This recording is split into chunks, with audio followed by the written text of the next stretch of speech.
I've been at my job for almost 3 years now, and it's made me mean. I hate people, and I never want kids. I work at Disneyland. I worked for Disney and saw one of the princesses do a line. #magic ruined. I work at Disneyland and I've never seen a Disney movie. I work at Disney World and really do not like children. I work for Disney, and the sense of entitlement people have astounds me daily. Humanity is not pretty. I thought working at Disney World would make me happy. It makes me miserable instead.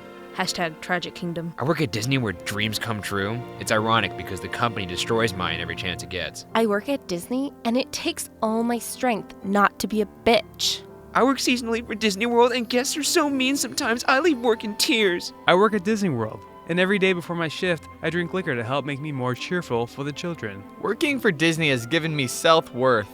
They saved me. I work as a Disney character at Disneyland, and I get disgusted by the young teen girls and moms who try to hit on me and give me their numbers. I work at Disneyland. On the intercom, I announce, "The ride is broken. Everyone hang on." I got fired. I secretly feel kinda superior in life because my job is a Disney princess.